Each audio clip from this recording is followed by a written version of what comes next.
Last lecture से पहले हम लोग काफ़ी कुछ उसमें जो सिलेक्टेबल मार्कर वाला कॉन्सेप्ट था वो डिस्कस कर चुके थे, और ये नई हेडिंग स्टार्ट हो गई है, process of recombinant DNA technology. और इसमें बहुत सारे स्टेप्स हैं। अभी एक क्वेश्चन आया था जिसमें स्टेप का सीक्वेंस पूछ लिया था, तो आप सही सीक्वेंस याद रखेंगे। सबसे पहले आइसोलेशन करेंगे डीएनए का या प्योर डीएनए का फ्रॉम होस्ट की वेक्टर। कहाँ से? तो कहीं से नहीं, सोर्स डीएनए से करेंगे। जैसे मान लेते ह्यूमन जीन से आप इंसुलिन बनवाना चाहते हो, तो ह्यूमन सेल से इंसुलिन बनाने वाला जीन आइसोलेट करोगे। तो किसी सेल से आप प्योर डीएनए आइसोलेट करेंगे, वो सोर्स सेल होगी। निकालने के बाद उस डीएनए के टुकड़े टुकड़े करेंगे, फ्रेगमेंटेशन करेंगे या कट कर दोगे स्पेसिफिक लोकेशन बाय रेस्ट्रिक्शन एंडोन्यूक्लियेज। उसका मेन पर्पज ये है कि वो कोई स्पेसिफिक सेगमेंट ऑफ डीएनए आप आइसोलेट करना चाहते हो जिस पर आपका जीन ऑफ इंटरेस्ट होगा। तो सबसे पहले काटेंगे, उसके बाद जेल इलेक्ट्रोफोरेसिस में सेपरेशन करेंगे। उसका रिजल्ट होगा कि आइसोलेशन हो जाएगा किसका? डिजायर डीएनए सेगमेंट का। एक बार डिजायर डीएनए सेगमेंट आपको मिल जाएगा तो सीधे उसको वेक्टर से जोड़ेंगे नहीं, करेंगे ये कि पहले उसकी कॉपी बनवा लेंगे। पर्पज है कि हो सकता है वो मतलब प्रोसेस में बीच में कहीं डैमेज हो जाए, कोई दिक्कत हो जाए तो फिर से प्रोसेस करनी पड़ेगी। तो एक बार इस्तेमाल करने से पहले उस डिजायर डीएनए सेगमेंट की मल्टीपल कॉपी बनवा लेंगे। कैसे? तो लिखा है मल्टीप्लिकेशन करेंगे जीन ऑफ इंटरेस्ट का या डिजायर डीएनए का। कैसे? पीसीआर। ये भी हम लोग पढ़ेंगे आगे। उसके बाद फिर रिकॉम्बिनेंट डीएनए बनाएंगे। कैसे बनाएंगे? जोड़ देंगे किसको? डिजायर डीएनए को वेक्टर डीएनए से। एक बार रिकॉम्बिनेंट डीएनए बन जाएगा तो रिकॉम्बिनेंट डीएनए को इंसर्ट कर देंगे किसमें? किसी कॉम्पिटेंट होस्ट में। और होस्ट में पहुंचने के बाद फिर क्या होगी? मल्टीप्लिकेशन मतलब cloning of gene of interest होगी। मतलब होस्ट सेल को मल्टीप्लाई कराओगे किसी कल्चर मीडियम में। आखिरी में हमको मिल जाएगा क्या? Foreign gene product. उसका प्यूरिफिकेशन करोगे, प्रोसेसिंग करोगे, और उसको कहते क्या है?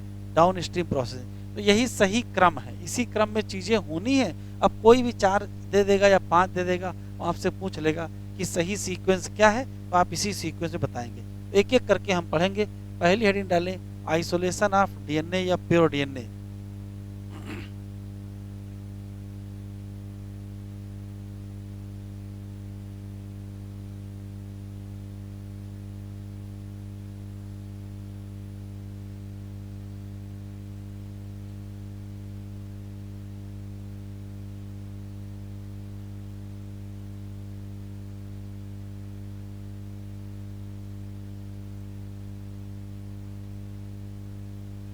आइसोलेशन ऑफ डीएनए या pure DNA from source cell. अब सुन लीजिए, 3 क्वेश्चन है यहाँ। पहला सवाल है कि किस सेल से डीएनए आइसोलेट करोगे? तो जहां आपका जीन ऑफ इंटरेस्ट होगा वहां से आप टोटल डीएनए आइसोलेट कर लेते हैं। मान लेते हैं कि ये पर्टिकुलर कोई बड़ी सी सेल है, उसमें ये न्यूक्लियस है और उसके अंदर ये जेनेटिक मटेरियल है।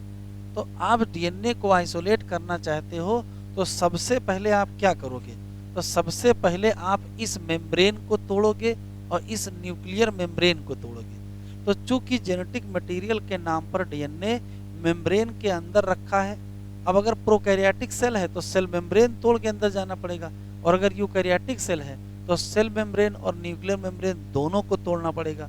तो पहले तो हमको जेनेटिक मटेरियल आइसोलेट या निकालना पड़ेगा बाय ब्रेकिंग द सेल।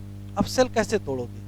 तो सेल तोड़ने का तरीका अलग अलग है। जैसे मान लेते हैं कि फंजाई की सेल है, तो फंजाई की सेल को काइटिनेज एंजाइम का इस्तेमाल करके आप तोड़ दीजिए। मान लेते हैं प्लांट सेल है तो सेलुलेज एंजाइम का इस्तेमाल करके तोड़ लीजिए। बैक्टीरिया का है तो लाइसोजाइम का इस्तेमाल करके तोड़ लीजिए। ऐसे अलग अलग सेल को तोड़ने के अलग अलग एंजाइम होंगे। एक बार जब आप तोड़ लोगे तो फिर क्या होगा? जब सेल टूटेगी तो इसके अंदर का जेनेटिक मटेरियल बाहर आएगा। उस जेनेटिक मटेरियल को किसी आप टेस्ट ट्यूब में ले लीजिए, मान लेते यहाँ तक है, इसमें है जेनेटिक मटेरियल। लेकिन समस्या ये होगी कि यहाँ जो मिक्सचर आपको मिलेगा उसमें सिर्फ डीएनए नहीं होगा, उसमें डीएनए भी होगा, उसमें आरएनए भी होगा, उसमें प्रोटीन भी होगी,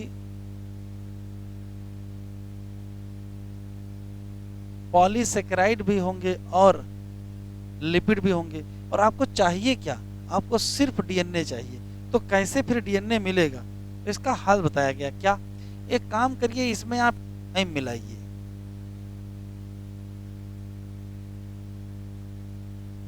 एंजाइम कौन कौन से? तो एंजाइम मिलाइए आरएनएज, जो किसको तोड़ देगा? आरएनए को तोड़ देगा। प्रोटीएज, जो प्रोटीन को तोड़ देगा। पॉलीसेकेराइडेज, जो पॉलीसेकेराइड को तोड़ देगा। और लाइपेज, जो लिपिड को तोड़ देगा। तो जब इन सबको आप तोड़ दोगे तो बचेगा क्या? डीएनए। लेकिन तब भी डीएनए आपको दिखाई नहीं पड़ेगा, इनविजिबल रहेगा। तो कैसे दिखाई पड़ेगा? तो फिर इसका हल बताया गया है कि एक काम करिए, इसमें आप मिला दीजिए चिल्ड इथेनॉल।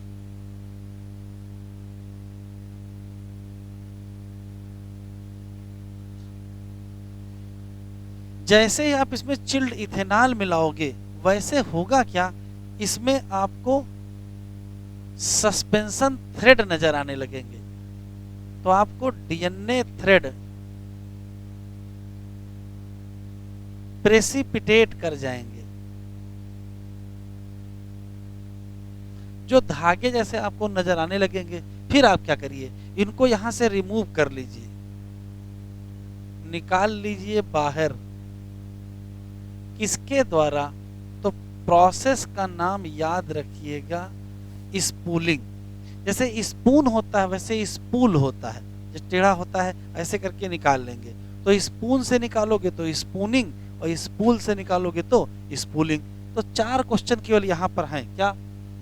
पहला सवाल यह है कि ज़्यादातर सेल में जेनेटिक मटेरियल के नाम पर डीएनए ही है, लेकिन वो संयोग से मेम्ब्रेन बाउंडेड है, अंदर रखा है, और साथ में प्रोटीन से भी इंटरवाइंड रहता है, हिस्टोन प्रोटीन। यदि आप डीएनए आइसोलेट करना चाहते हो तो आपको सेल को ब्रेक करना पड़ेगा। सेल आप तोड़ दोगे बाय यूजिंग डिफरेंट एंजाइम। लेकिन जब सेल आप तोड़ोगे तो आपको मिक्सचर मिलेगा, DNA along with the RNA, protein, polysaccharide और लिपिड। आपको चाहिएगा केवल आपको चाहिए क्या? सिर्फ डीएनए। तो बाकी जो इम्प्योरिटीज हैं आप उनको डिस्ट्रॉय करोगे बाय यूजिंग एप्रोप्रिएट एंजाइम। जैसे आप राइबो न्यूक्लियस डाल दो तो आरएनए टूट जाएगा, आप प्रोटीएज डाल दो तो प्रोटीन टूट जाएगी। ऐसे जब सब टूट जाएं, उसके बाद आप क्या मिला दोगे? चिल्ड इथेनॉल मिला दोगे। जैसे चिल्ड इथेनॉल मिलाओगे, जो डीएनए है वो प्रेसिपिटेट कर जाएगा थ्रेड के फॉर्म में, धागे। फिर आप क्या करोगे? इन धागों को बाहर निकालोगे। किस प्रोसेस से? तो आंसर क्या देंगे? स्पूलिंग। ये छोटा सा बना लीजिए और हम इधर लिख रहे हैं, लिख डालिए।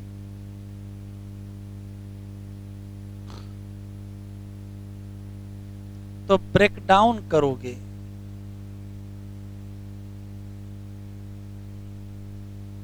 Of source cell membrane. Source cell की मेम्ब्रेन को तोड़ना पड़ेगा। कैसे? By use of enzyme. बस एंजाइम आपको बताने पड़ेंगे। तो जैसे एनसीईआरटी में दिया है लाइसोजाइम, किसके लिए? ये तोड़ देगा, ब्रेक बैक्टीरियल सेल। जैसे आप यूज करोगे सेलुलेज, सेलुलेज ये ब्रेक कर देगा किसको? सेलुलोज को, तो या प्लांट सेल को। ऐसे ही तीसरा एंजाइम आप यूज करोगे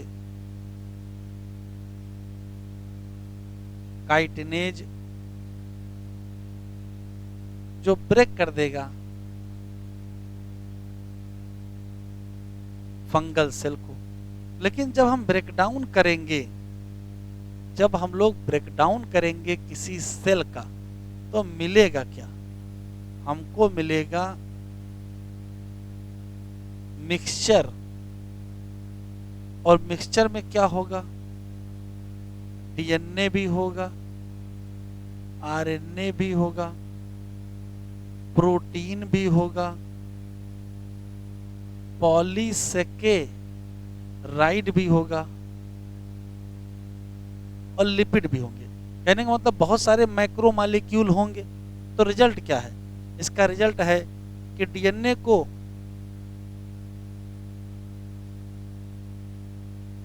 बचा लेना है और बाकी सारी चीजों को ब्रेक कर देना है, इन सब को डिस्ट्रॉय कर देना है। Destroy bye use of enzyme. अब कौन सा एंजाइम यूज करोगे तो उसके अलग अलग तरीके हैं। जैसे तो राइबोन्यूक्लिएज किसके लिए? फॉर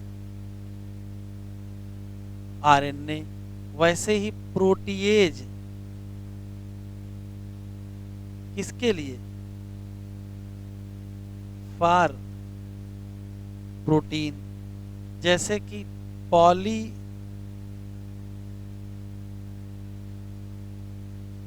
सेकेराइडेज किसके लिए? फॉर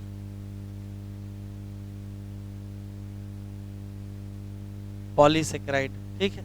और लाइपेज किसके लिए? For lipid. तो ये सब चीजें तो डिस्ट्रॉय हो जाएंगी, लेकिन फिर डीएनए प्रेसिपिटेट कैसे करेगा? तो chilled ethanol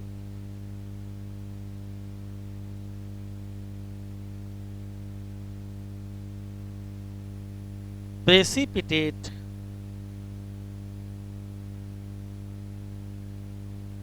as DNA thread। कैसे? ऑन एडिंग क्या? Chilled ethanol. उसके बाद क्या करोगे? उसके बाद डीएनए थ्रेड को रिमूव करोगे। कैसे? Spooling. DNA thread remove by spooling.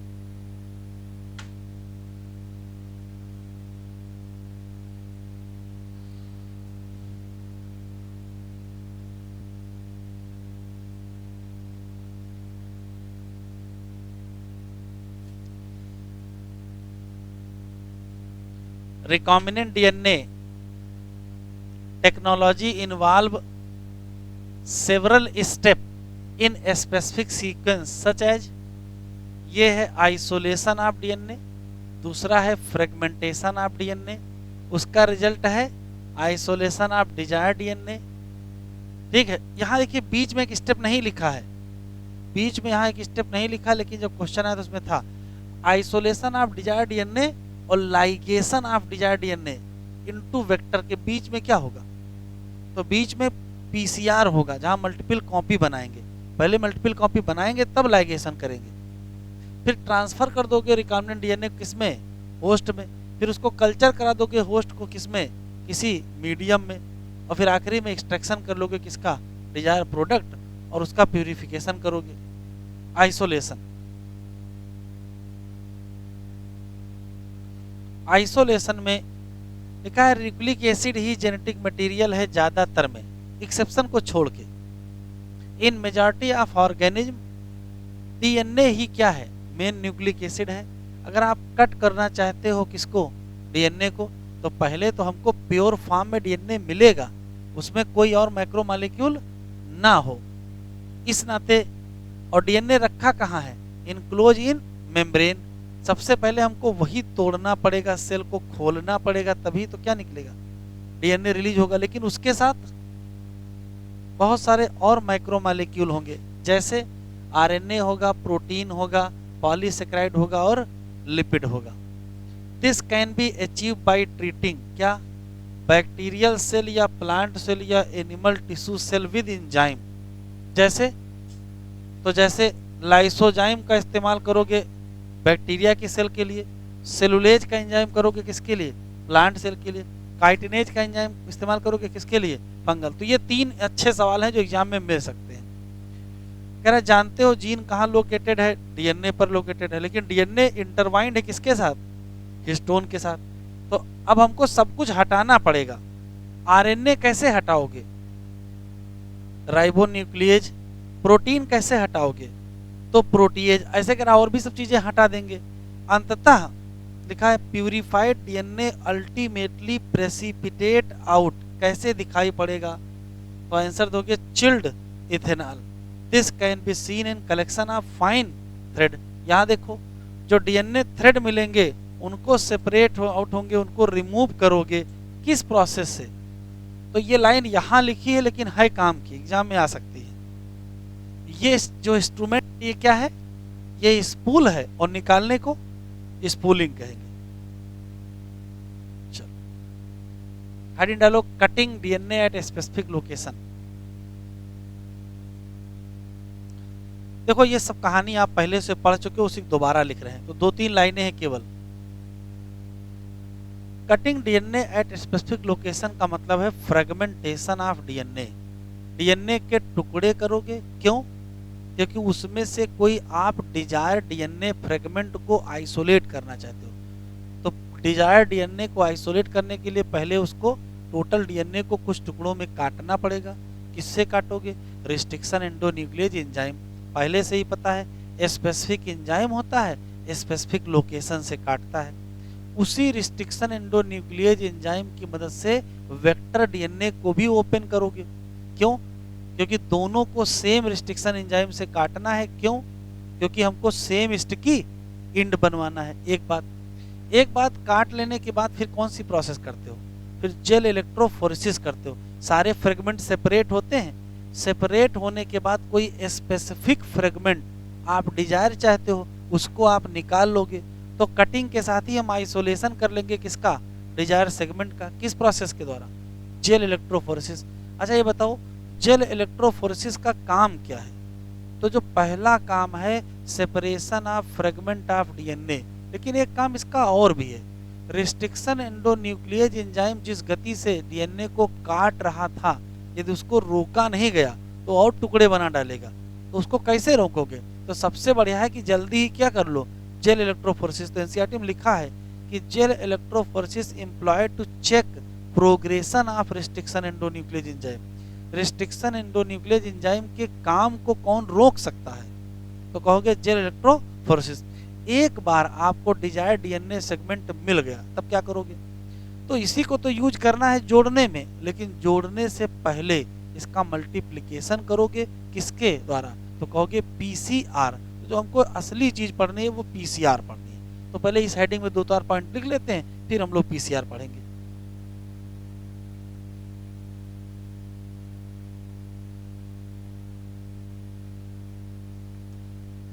दूसरी heading fragmentation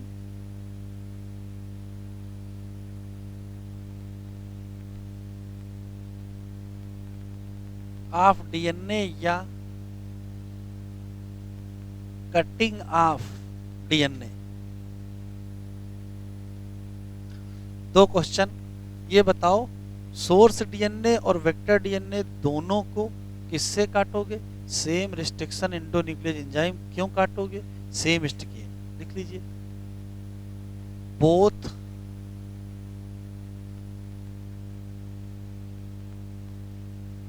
source DNA and vector DNA cut by same restriction endonuclease,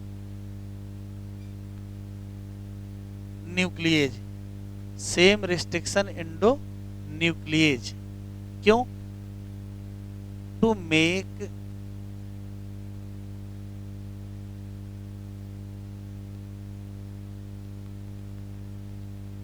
same sticky end. और सेम स्टिकी इंड क्यों बनाओगे, क्योंकि ये फैसिलिटेट करेगा किसके एक्शन को, लाइगेज एंजाइम। अगला है, बस काटना है। फिर तीसरा है आइसोलेशन।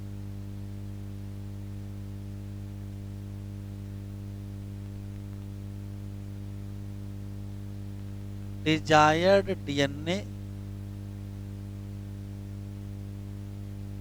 फ्रेगमेंट कहो चाहे ये कह दो, जीन ऑफ इंटरेस्ट। कैसे?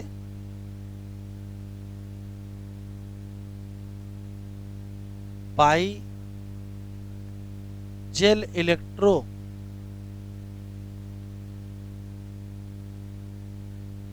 फोरेसिस। जेल इलेक्ट्रोफोरेसिस के द्वारा तो करोगे। DNA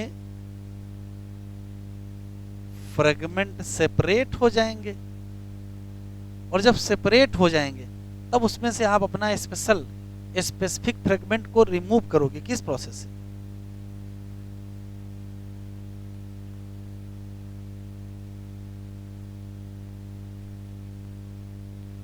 specific DNA segment isolate किस प्रोसेस से करोगे? तो उसका नाम इल्यूशन है।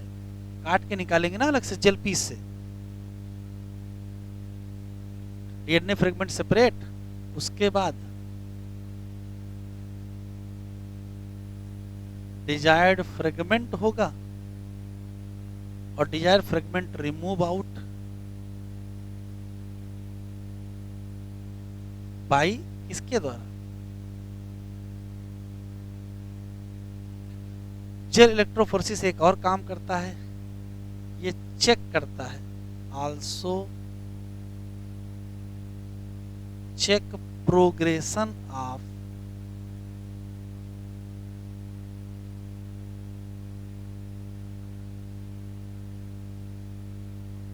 रिस्ट्रिक्शन। ये जान लो, ये नीट में आने वाला है question. Which one check progression of restriction endonuclease. तो आंसर क्या मिलेगा? Gel electrophoresis. ये आया नहीं है, बस यही बचा है जो नहीं आया है, बाकी सब आ चुका है। प्रोग्रेशन मतलब ये जो काम कर रहा था, काट रहा था ना, तो उसको रोकना है, वरना ये काटता ही रहेगा, और टुकड़े और टुकड़े और टुकड़े बनाता रहेगा। तो सबसे अच्छा इलेक्ट्रोफोरेसिस कर दो, उसके सामने से डीएनए ही हट जाएंगे, तो विवाद ही खत्म। अगली हेडिंग, मल्टीप्लिकेशन। बातचीत ना करो भाई। Multiplication of gene of interest या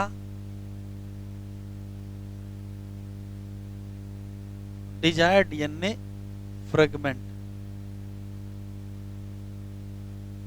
ये कैसे करोगे? तो मल्टीप्लिकेशन करने का तरीका है बाई पीसीआर। फुल फॉर्म क्या है? Polymerase chain reaction.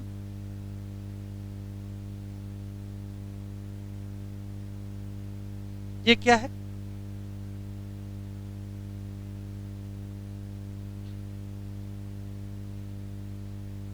तो ऐसी डिफिनेशन बताओ कि एग्जामिनर कुछ पसंद आ जाए।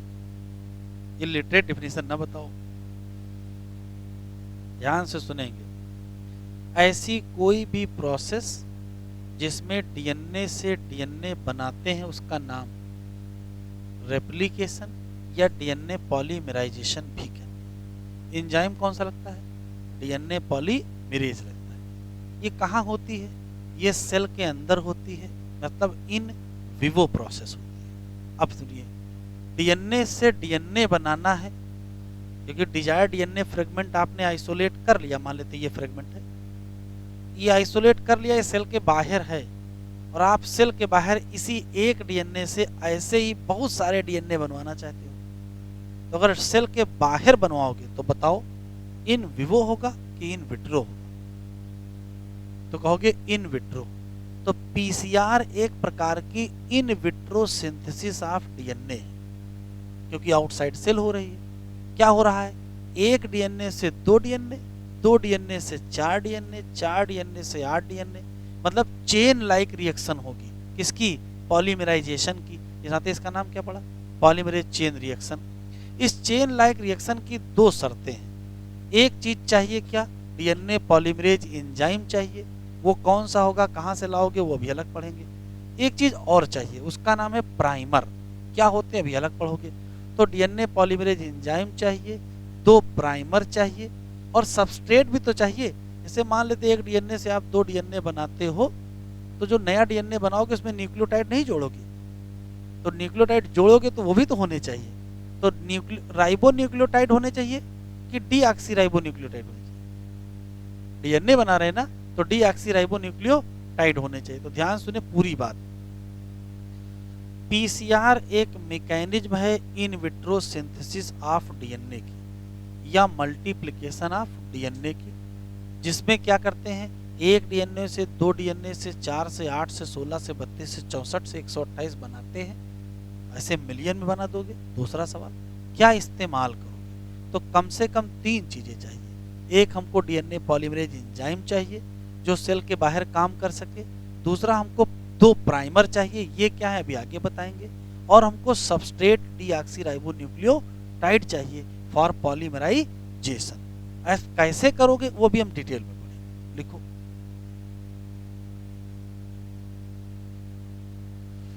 देखो पीसीआर या पॉलीमरेज चेन रिएक्शन ये क्या है, तो ये प्रोसेस है ऑफ इन विट्रो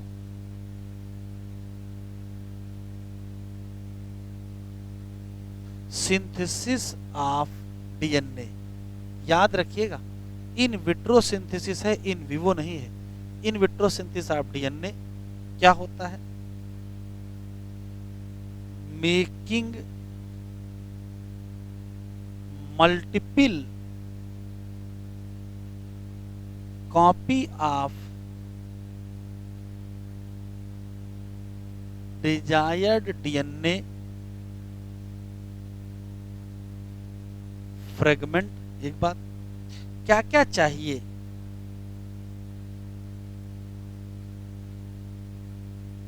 रिक्वायरमेंट में तीन चीजें चाहिए।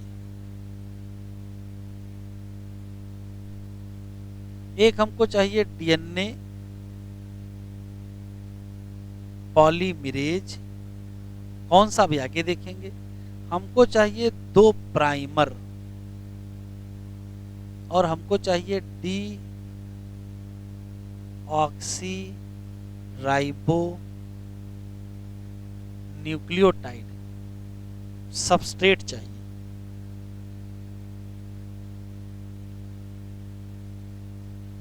अब कैसे बनाएंगे वो अभी हम अलग से बताएंगे आपको, पढ़ लेते हैं। देखें, पीसीआर के तीन स्टेप हैं, डीनेचुरेशन, एनलिंग और एक्सटेंशन। डीनेचुरेशन हो चाहे एनलिंग हो चाहे एक्सटेंशन हो, ये तीनों प्रोसेस काफ़ी हाई टेम्परेचर पर हैं। टेम्परेचर मैंने लिख दिया, एनसीईआरटी में दिया नहीं है। ये 94 टू 98 डिग्री सेंटीग्रेड पे होती है, ये 50 टू 65 डिग्री सेंटीग्रेड पे होती है, और ये 72 डिग्री सेंटीग्रेड पे होती है। ये तीनों टेम्परेचर हमारे नॉर्मल टेम्परेचर से क्या हैं, ज़्यादा हैं। हम लोगों के शरीर में जब डीएनए रेप्लिकेशन होता है तो ऑप्टिमम टेम्परेचर पर होता है, तभी डीएनए पॉलीमरेज काम करता है। यहाँ समस्या ये है कि जिस टेम्परेचर पर ये काम करवाना है उस टेम्परेचर पर तो सामान्य डीएनए पॉलीमरेज काम ही नहीं करेगा। तो वैज्ञानिकों के सामने सबसे बड़ी समस्या खड़ी थी कि एक ऐसा डीएनए पॉलीमरेज ढूंढो जो हाई टेम्परेचर पर काम कर सके। तो वो ढूंढ लिया गया, उसका नाम टैग पॉलीमरेज एंजाइम है। टैग पॉलीमरेज एंजाइम एक स्पेसिफिक डीएनए पॉलीमरेज एंजाइम है जो थर्मोस्टेबल एंजाइम है, जो हाई टेम्परेचर पर काम कर सकता है। इसको आइसोलेट किया गया एक थर्मोफिलिक ऑर्गेनिज्म जिसका नाम थर्मस एक्वेटिकस। ये तो रटने वाला सवाल है। फिर पता चला इसमें तीन स्टेप हैं, कौन कौन से देखो। तो पहला स्टेप ये होता है डीनेचुरेशन, जिसको कहते हैं सिर्फ इतना करते हैं कि डीएनए की इस डिजायर्ड डीएनए सेगमेंट को गर्म कर देते हैं। कितने डिग्री सेंटीग्रेड तक, 94 से 98 कितने डिग्री तक गर्म करोगे और क्यों गर्म करोगे? 2 सवाल है। गर्म क्यों करेंगे तो कहोगे डीएनए के दोनों स्ट्रैंड को अलग करना है, इसको भी अलग करना है, दोनों अलग करना है। अच्छा, दोनों अलग क्यों करोगे? क्योंकि दोनों को मान लेना है क्या? Template strand. तो डीनेचुरेशन में क्या होगा?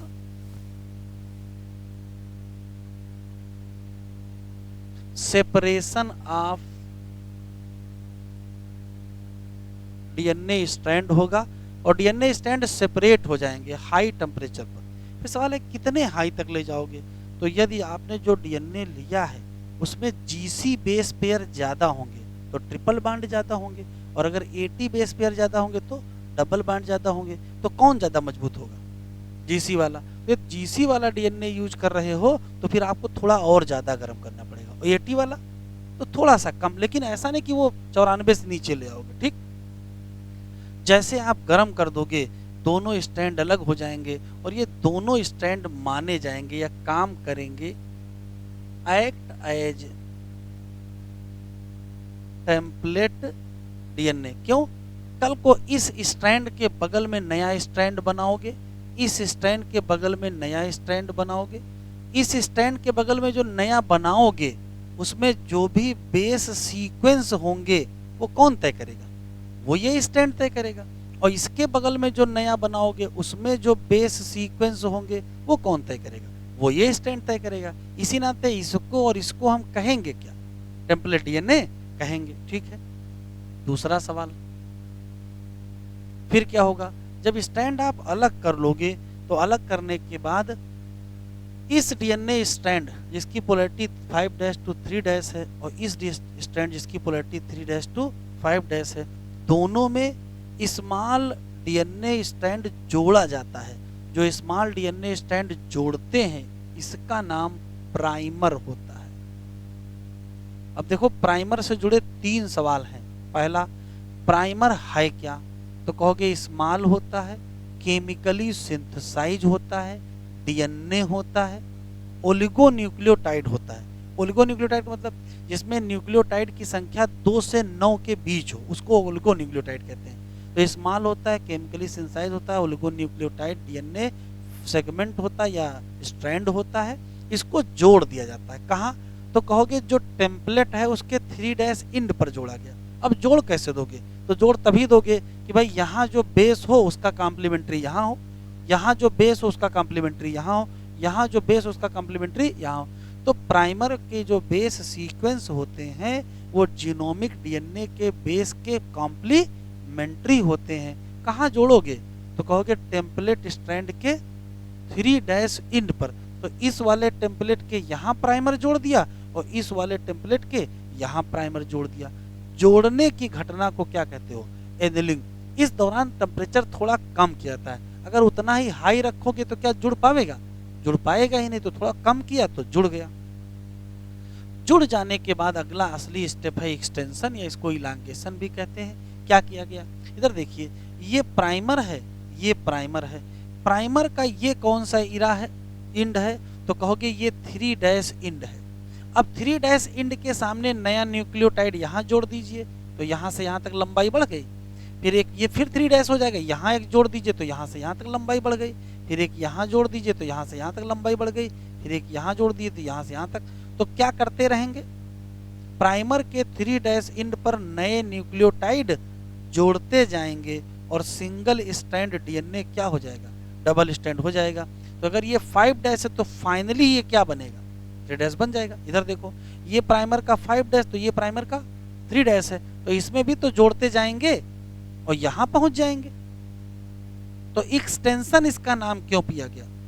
तो कहोगे प्राइमर को एक्सटेंड किया गया है। किस दिशा में? 5' to 3'। इस एक्सटेंशन के दौरान नया न्यूक्लियोटाइड कहाँ जोड़ा गया है? तो कहोगे नया न्यूक्लियोटाइड प्राइमर के 3' इंड पर जोड़ा गया है। अब वो जो नया न्यूक्लियोटाइड जोड़ोगे वो कौन सा होगा? तो डीऑक्सीराइबोन्यूक्लियोटाइड। क्यों? क्योंकि डीएनए बना रहे हैं, आरएनए बना रहे हो तो राइबोन्यूक्लियोटाइड जोड़ देते। तो एक्सटेंशन के दौरान क्या किया? एक्सटेंशन के दौरान न्यूक्लियोटाइड ऐड किए गए प्राइमर में, प्राइमर को एक्सटेंड किया गया 5' टू 3' इंड, इससे सिंगल स्टैंड क्या हो गया, डबल स्टैंड। अब जब ये सिंगल डबल स्टैंड हो गया, ये सिंगल डबल स्टैंड हो गया, तो एक डीएनए से कितने बन गए, 2 बन गए। अब एक काम करते हैं, इन दोनों को वापस क्या करा दें, तो इन दोनों को वापस फिर से डीनेचुरेशन करा दें। तो अब यहाँ 4 सिंगल स्टैंड बनेंगे, तो फाइनली 4 डीएनए बनेंगे। फिर ऐसे घुमा के लाएंगे तो 8 बनेंगे, फिर 16 बनेंगे, फिर 32, फिर 64, फिर ऐसे बनाते चले जाओगे। तो यदि क्वेश्चन पूछेगा कि डीएनए पॉलीमरेज एंजाइम किस स्टेप में इस्तेमाल हुआ, तो क्या कहोगे, तो उसको सिर्फ एक्सटेंशन स्टेप में इस्तेमाल हुआ है, ना डीनेचुरेशन में इस्तेमाल हुआ है, ना एनिलिंग में। Concept clear. डीनेचुरेशन में क्या किया, केवल स्ट्रैंड को सेपरेट किया by heating at temperature. Annealing में क्या किया, प्राइमर को ऐड किया 3' इंड ऑफ टेम्पलेट डीएनए, दोनों पर अटके चलते 2 प्राइमर लगे। प्राइमर क्या है वो अलग से बात लिख लेंगे कि स्मॉल होगा, ओलिगोन्यूक्लियोटाइड होगा, सिंगल स्टैंड होगा, कॉम्प्लीमेंट्री होगा, ठीक है। फिर एक्सटेंशन में क्या किए, तो प्राइमर का ही एक्सटेंशन किए। किसका किए हैं, प्राइमर का एक्सटेंशन किए, किस दिशा में, 5' टू 3'। कैसे एक्सटेंशन हुआ, नया न्यूक्लियोटाइड जोड़ा गया, कहाँ, 3' इंड। कौन जोड़ा, टैग पॉलीमरेज। अब टैग पॉलीमरेज के बारे में अलग से लिख लेंगे कि ये थर्मोस्टेबल होता है, थर्मस एक्वेटिकस से मिलता है। क्लियर। तो जो बढ़ाए वो बढ़ा लो, फिर पॉइंट लिखते हैं, लिखें।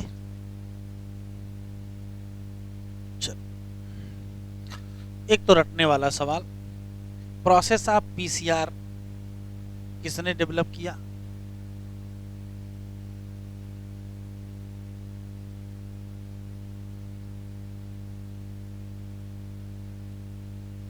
बताओ भाई। बहुत इतने काम का प्रोसेस है। कैरीमुलिस और कब, 1983 में। इनको नोबेल भी मिला, कब मिला, 1993 में,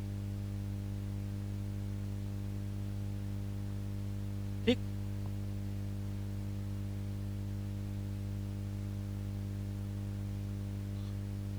थ्री स्टेप हैं, कौन से, तो वही डीनेचुरेशन, उसके बाद एनिलिंग, और उसके बाद एक्सटेंशन। तो पहला step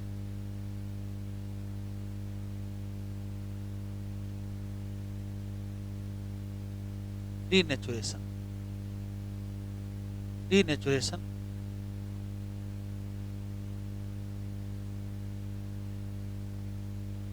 both strand of DNA separate, अलग होंगे, बाई हीटिंग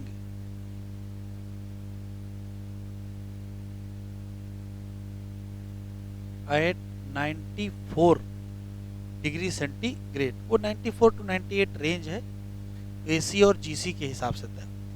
बस इतना ही है इसमें। दूसरी हेडिंग एनिलिंग, इसमें क्या करेंगे, प्राइमर added at both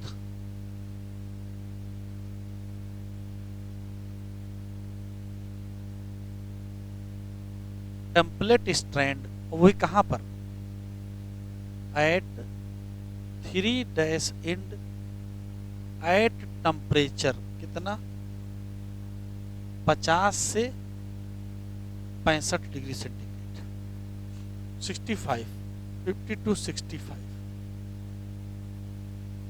हाँ, कितने प्राइमर चाहिए, 2 प्राइमर।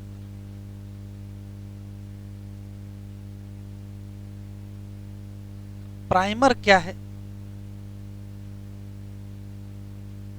तो तो प्राइमर याद रखिएगा, प्राइमर है स्मॉल सिंगल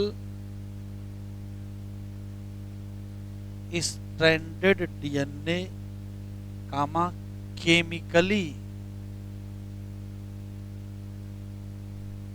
सिंथेसाइज डीएनए कामा ओलिगोन्यूक्लियोटाइड। ठीक है, स्मॉल होता है, सिंगल स्टैंडर्ड होता है, केमिकल सिंथेसाइज होता है, ओलिगोन्यूक्लियोटाइड होता है और कॉम्प्लीमेंट्री होता है।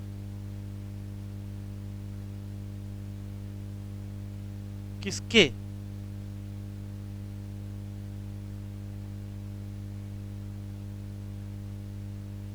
टेम्पलेट डीएनए की। ठीक, और तीसरी हेडिंग है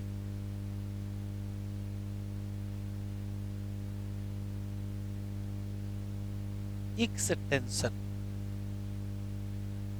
क्या करेंगे? एक्सटेंशन करते हैं या इलोंगेशन भी कहते हो। किसका? प्राइमर का। किस दिशा में? इन डायरेक्शन ऑफ, बताओ, 5' to 3'। कैसे? By adding new nucleotide, by adding new nucleotide at, कहा? At 3' end of primer. Extension के दौरान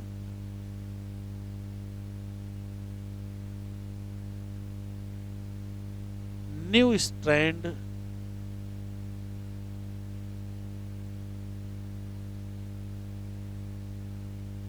डेवलप हो जाएगा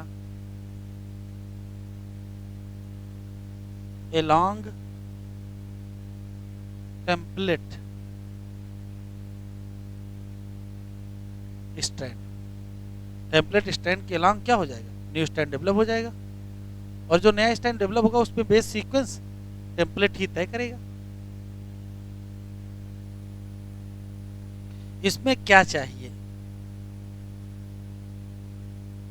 दो चीजें चाहिए। एक तो चाहिए डीएनए पॉलीमरेज, और एक क्या चाहिए? डीऑक्सीराइबो न्यूक्लियोटाइड चाहिए।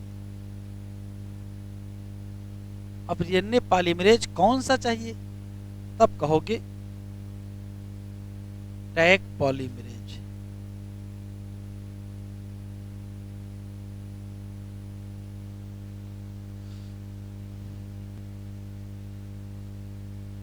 डीऑक्सीराइबोन्यूक्लियोसाइड ट्राइफॉस्फेट क्या है? तो ये सबस्ट्रेट है।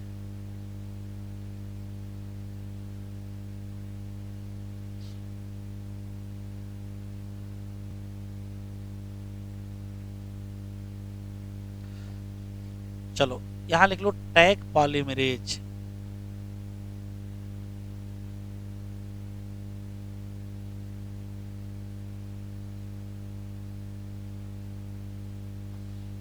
ये एक स्पेसिफिक डीएनए पॉलीमरेज है। क्या इस मामले में स्पेसिफिक है? तो कहोगे थर्मो स्टेबल डीएनए पॉलीमरेज है। क्यों? खास बात है, ये रहता है remain active at high temperature.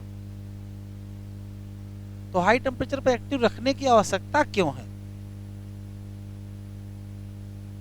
क्योंकि डीनेचुरेशन की जो प्रोसेस है वो हाई टेम्परेचर मांग रही है।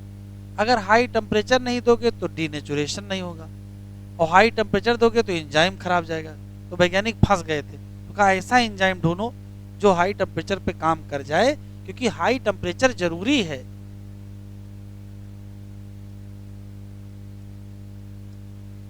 Necessary for denaturation. ठीक, एक बात, इसको कहां से आइसोलेट किया गया?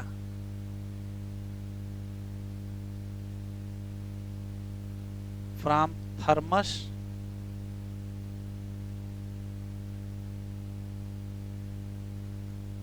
Aquaticus virus. हाँ, सब कुछ याद रखना। आगे पढ़ा थर्मस एक्वाटिकस, आगे पढ़ा ही नहीं, आगे वायरस लिखा हुआ है। हाँ भाई, कुछ भी कर सकते हो तुम लोग, जो कि है क्या?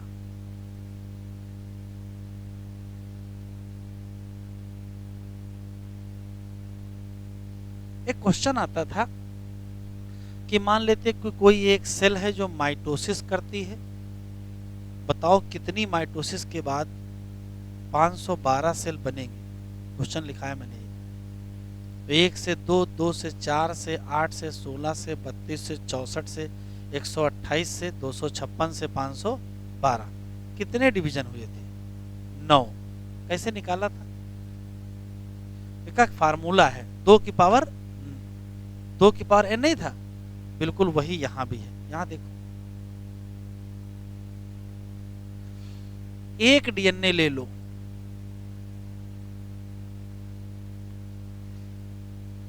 एक डीएनए ले लिया जाए और एक साइकिल चलाई जाए तो कितने बन जाएंगे? 2 डीएनए, फिर एक और साइकिल, 4 डीएनए, फिर एक और साइकिल, 8 डीएनए, फिर एक और साइकिल, 16 डीएनए, फिर एक और साइकिल, 32 डीएनए। फिर देखो यहाँ कितने डीएनए? 1 डीएनए, यहाँ 2 डीएनए, यहाँ 4 डीएनए। जरा साइकिल बताओ। ये एक साइकिल है, यहाँ पहुंचते पहुंचते कितनी हो गई? 2 साइकिल, यहाँ 3 साइकिल। ध्यान सुनिएगा, एक साइकिल के बाद 2, 2 साइकिल के बाद 4, 3 साइकिल के बाद 8, तो 4 साइकिल के बाद 16, तो 5 साइकिल के बाद 32। तो number of DNA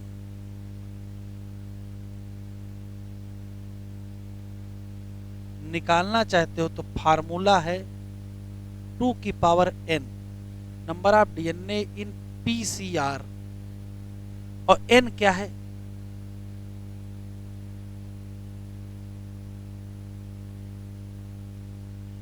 number of cycle. देखो अगर यहां n की जगह 1 रख दे तो 2 की पावर 1 का मतलब 2, तो एक साइकिल से कितने बने? अच्छा, यहां 2 रख दे तो 2 साइकिल कितने बने? 4। यहाँ 3 रख दे तो 2 की पावर 3 का मतलब 8।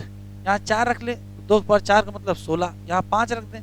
ऐसे ही जितने बनाने चाहते हो, तो जितने साइकिल होंगे उसको ऊपर रखोगे, number of DNA in PCR निकल आएगा। इसी साल ही आया था। लिखो,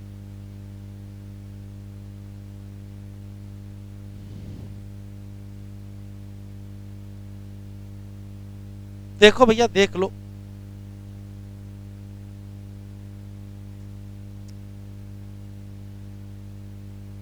पीसीआर ना बतियाओ।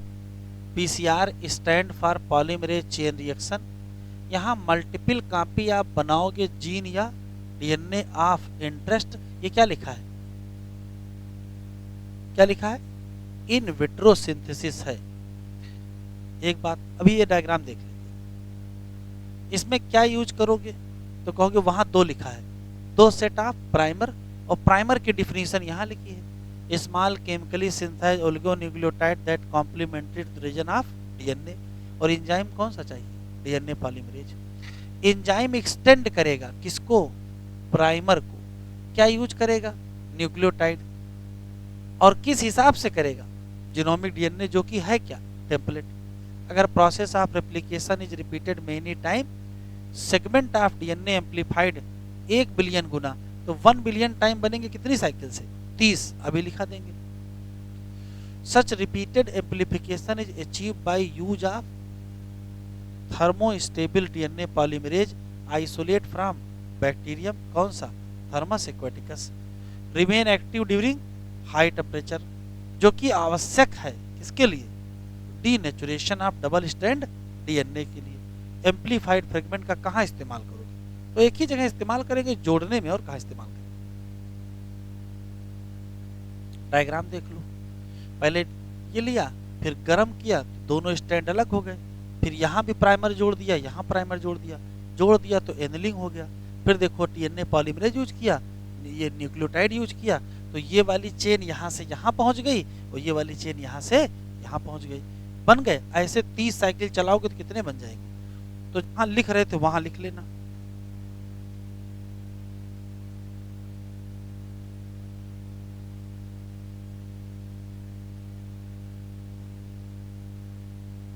एक बिलियन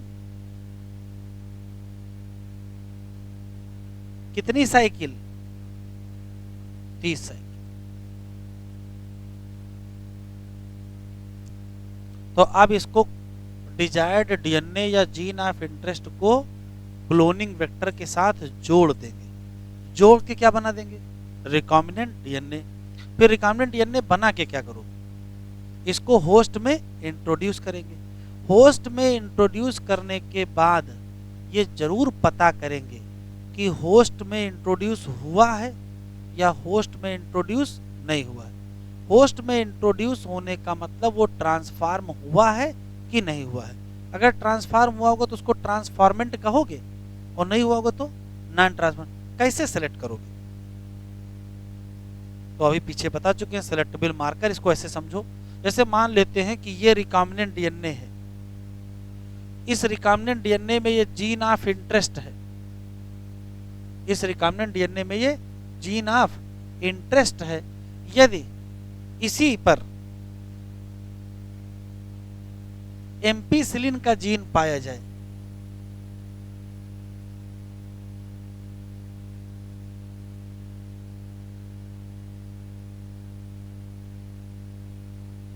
और ये gene of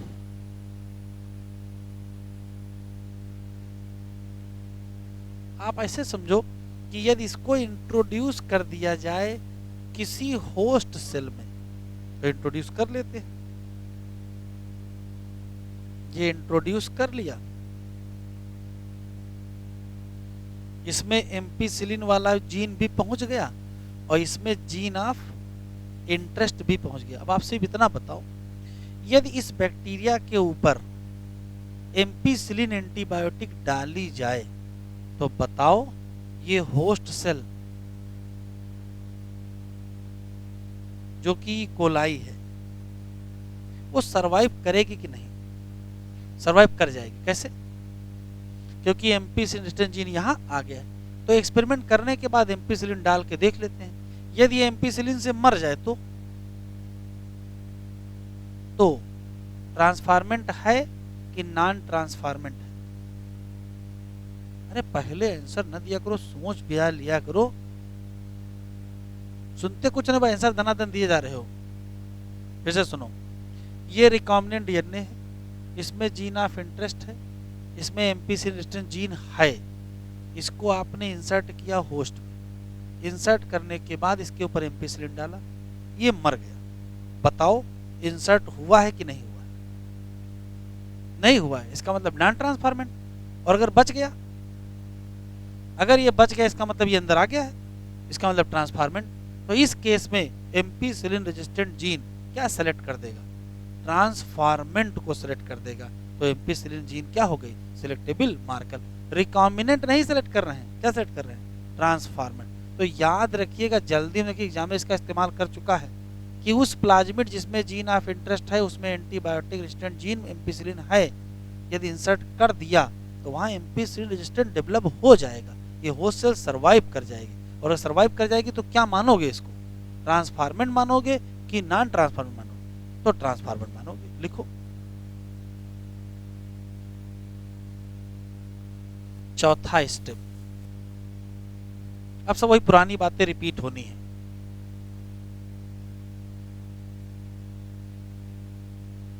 ligation of DNA to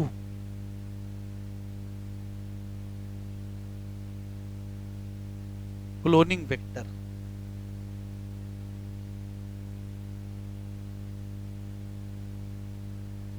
gene of interest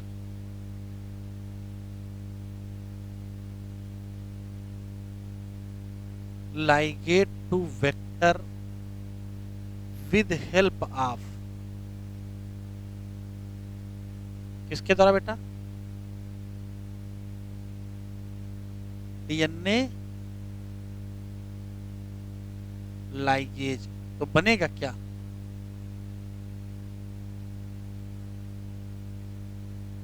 recombinant DNA बनेगा। बस अगला स्टेप कौन सा होगा बेटा? अगला होगा इंट्रोडक्शन या ट्रांसफर।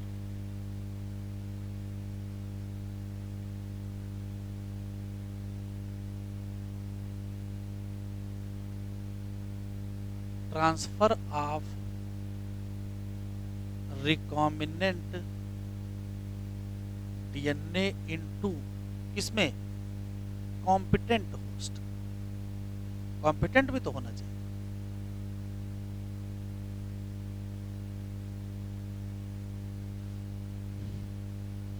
जैसे मान लेते हैं कि रिकॉम्बिनेंट डीएनए में दो चीजें हैं। एक क्या है?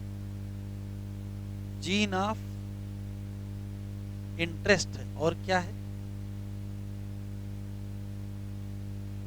Ampicillin resistant gene. हमने फिर से बना लेते हैं। ये मान लेते हैं कि जीन ऑफ इंटरेस्ट है, और ये मान लेते हैं क्या? Ampicillin resistant gene. और ये है क्या?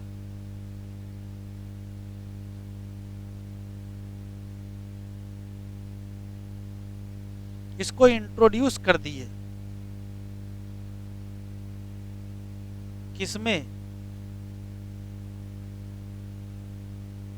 होस्ट सेल ई कोलाई में। तो दो ऑप्शन है। यदि ये ई कोलाई डाई हो जाए एम्पीसिलिन में, तो इसका मतलब क्या है? डाई इन एम्पीसिलिन और सर्वाइव इन एम्पीसिलिन। दो ही ऑप्शन तो हैं। दोनों का मतलब बता दो बस। मर जाने का मतलब नॉन ट्रांसफर,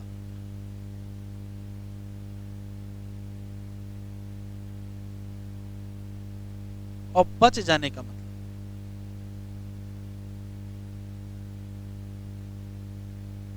तो इस केस में एम्पीसिलिन रेजिस्टेंट जीन को क्या मानोगे?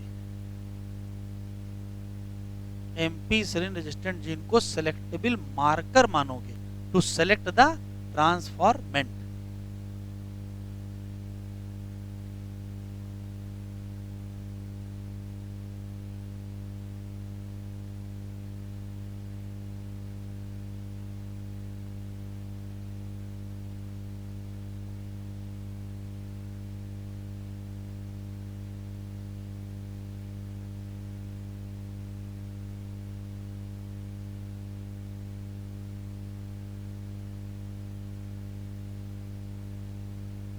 Done.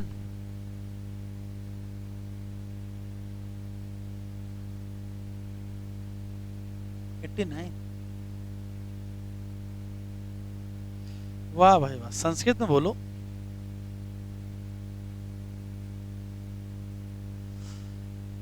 Insertion of recombinant DNA into the host cell.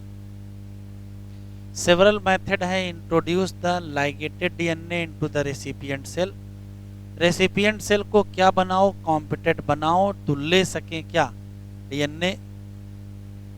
अगर रिकॉम्बिनेंट डीएनए के पास हो क्या? Gene of resistance to an antibiotic, जैसे कि एम्पीसिलिन, ट्रांसफर करो किसमें? E coli. तो होस्ट सेल क्या हो जाएगी? ये बदल जाएगी। और कैसी हो जाएगी? Ampicillin resistant cell. अब अगर स्प्रेड कर दो ट्रांसफॉर्म सेल को किसी अगर प्लेट पर, ना बतियाओ, जिसमें एम्पीसिलिन हो, तो बताओ ट्रांसफॉर्मेंट सरवाइव करेंगे कि नॉन ट्रांसफॉर्मेंट? तो ट्रांसफॉर्मेंट वो ग्रो कर जाएंगे और जो अनट्रांसफॉर्मेंट थे वो डाई हो जाएंगे। इस केस में एम्पीसिलिन रेजिस्टेंट जीन क्या है, सेलेक्ट कर देती है किसको, ट्रांसफॉर्म्ड सेल को। मतलब ये क्या है, ऑब्टेनिंग फॉरेन जीन प्रोडक्ट।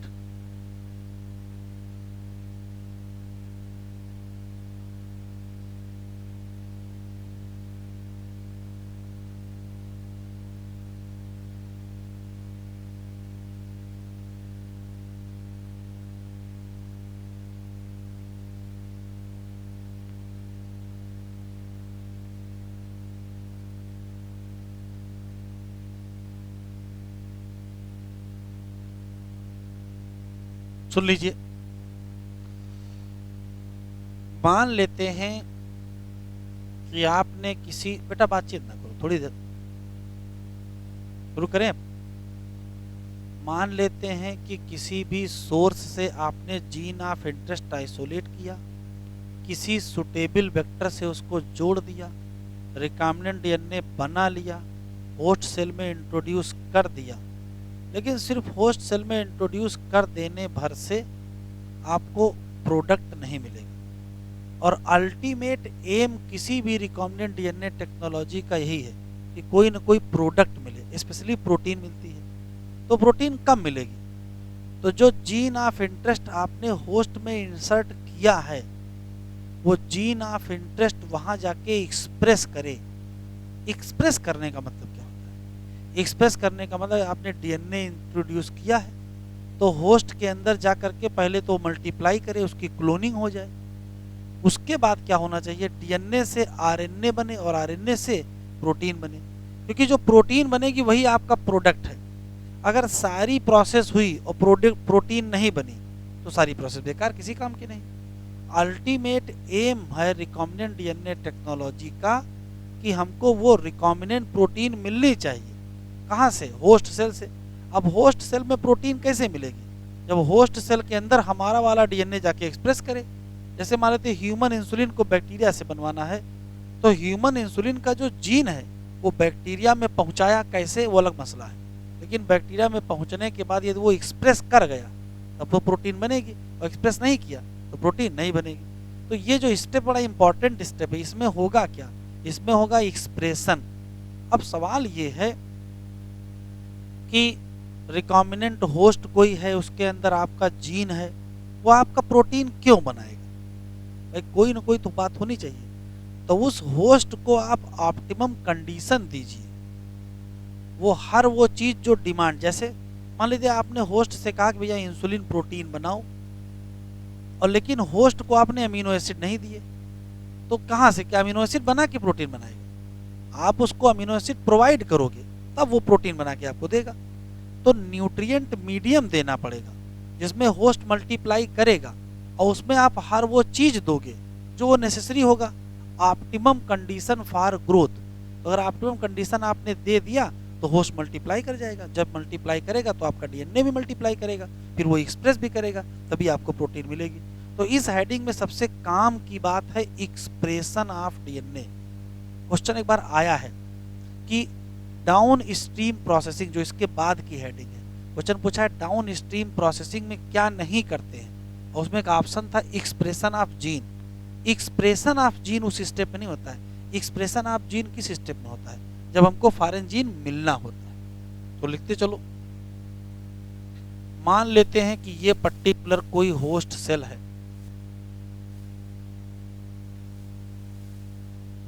और इस पर्टिकुलर होस्ट सेल के अंदर कोई रिकॉम्बिनेंट डीएनए है, और इस रिकॉम्बिनेंट जीन ऑफ इंटरेस्ट,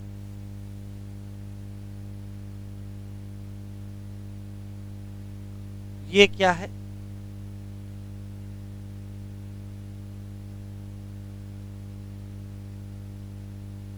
ऐसी होस्ट सेल जिसमें रिकॉम्बिनेंट डीएनए होता है, इसको रिकॉम्बिनेंट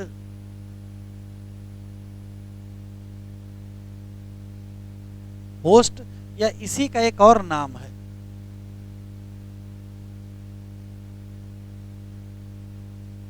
इसको हेट्रोलॉगस होस्ट भी कहते हैं। होना क्या है, जीन ऑफ इंटरेस्ट में है क्या, डीएनए, डीएनए से क्या बनेगा, आरएनए, आरएनए से क्या बनेगा, प्रोटीन बनेगा।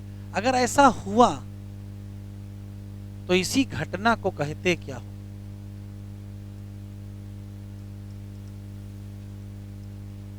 Expression of gene of interest.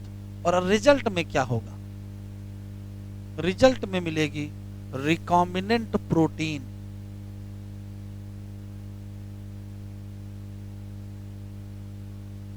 और ये रिकॉम्बिनेंट प्रोटीन बनाना ही क्या है, अल्टीमेट एम है।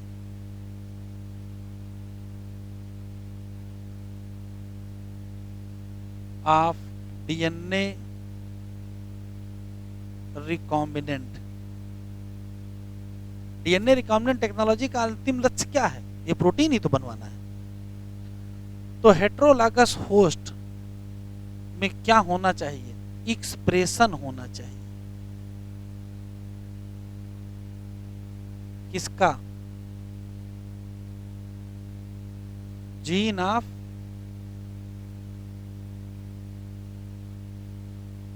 इंटरेस्ट का। और अगर एक्सप्रेशन हो गई तो हमको क्या मिल जाएगी, प्रोटीन या प्रोडक्ट। ठीक है, तो सिर्फ एक्सप्रेशन ही नहीं होगा, क्लोनिंग भी तो होगी, नहीं होगी।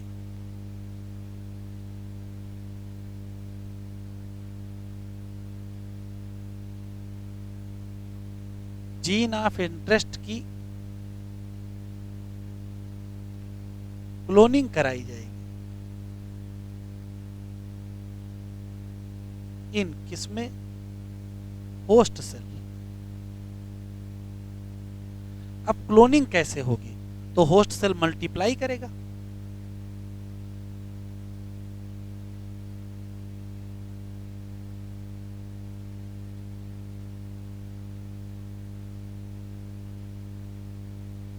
इन culture medium.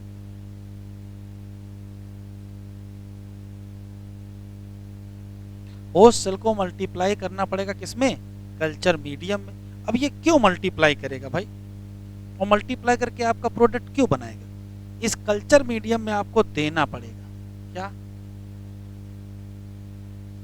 Provide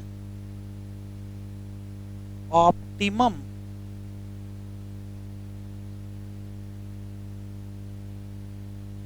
condition for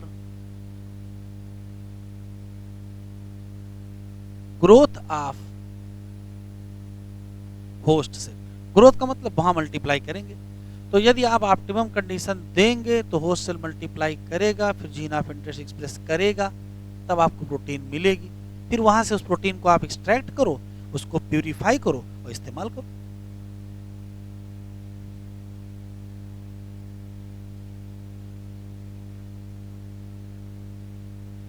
extract करो, सेपरेट करो और क्या करो, यूज करो। तो ये हेडिंग इंपॉर्टेंट है, इसमें क्या किया, एक्सप्रेशन किया, ये लिख लिया।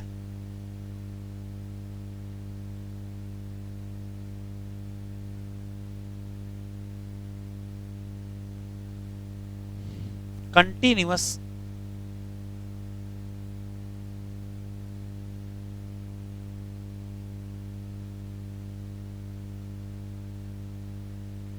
कल्चर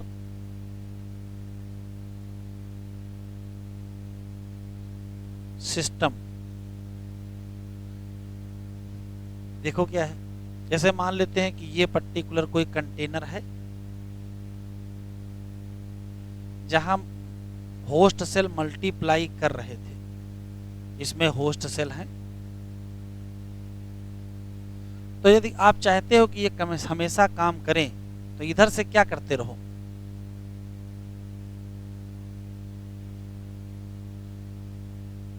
फ्रेश मीडियम यूज कर डालते रहो, इधर से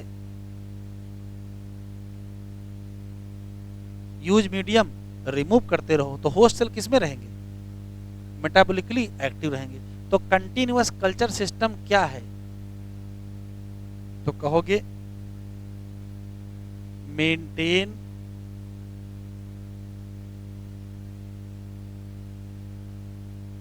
होस्ट सेल मोस्ट एक्टिव या फिजियोलॉजिकली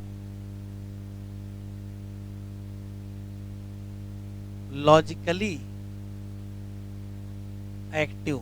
और मोस्ट एक्टिव बताओ कौन सी फेज होती है? लैग की, लॉग की, स्टडी? 3 फेज होती ना, तो एनसीईआरटी में लिखा है लॉग फेज। अब जब मोस्ट एक्टिव रहेंगे तो क्या मिलेगा?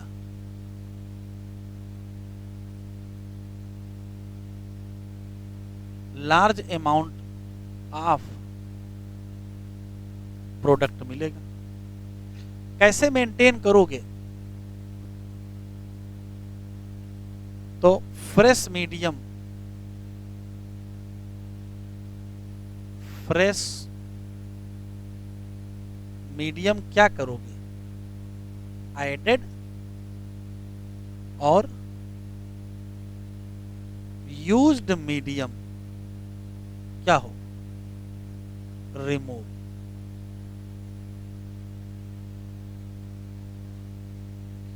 चलो अच्छा ठीक है, एक और समस्या है।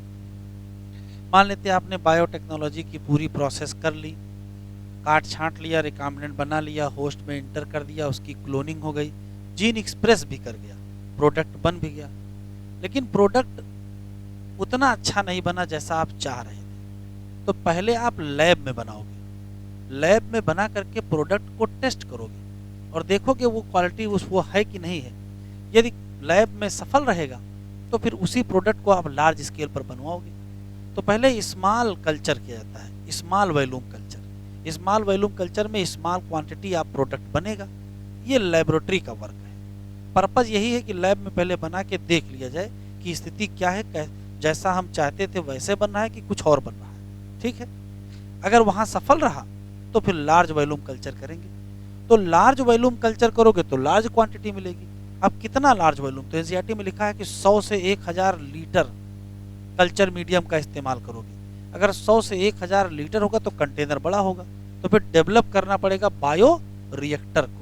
तो लार्ज वॉल्यूम कल्चर कहाँ करोगे? Bio reactor. पलट के आता है बायो रिएक्टर का इस्तेमाल कब करोगे?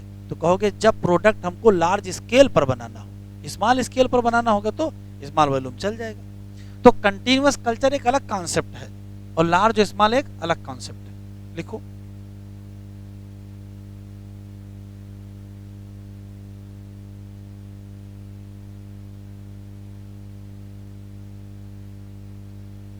Small volume culture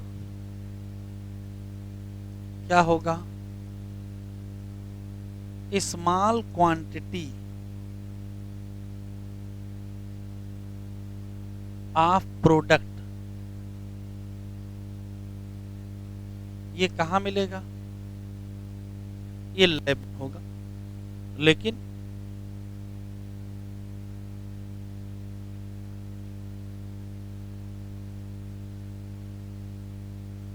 large volume culture तो हमको क्या मिलेगा? Large quantity of product. और लार्ज क्वांटिटी ऑफ प्रोडक्ट हमको कहां मिलेगा? तो कहोगे बायो रिएक्टर में।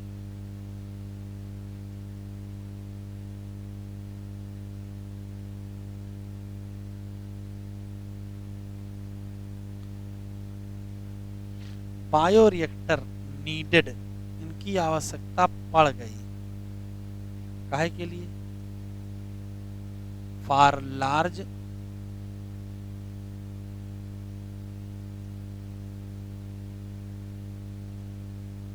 Scale production.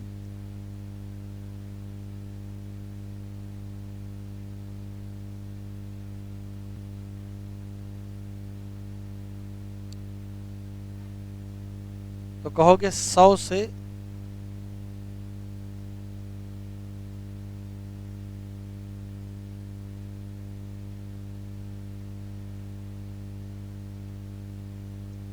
1000 लीटर आप culture medium,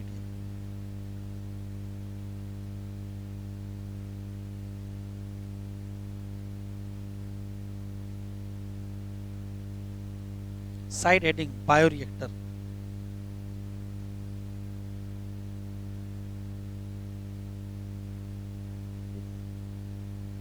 bio reactor,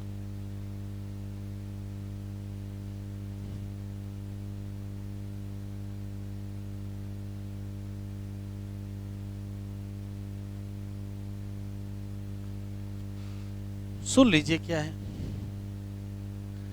bioreactor एक लार्ज वेसल है, बड़ा डायग्राम छोटा है लेकिन ये है बड़ा, ये लार्ज वेसल है।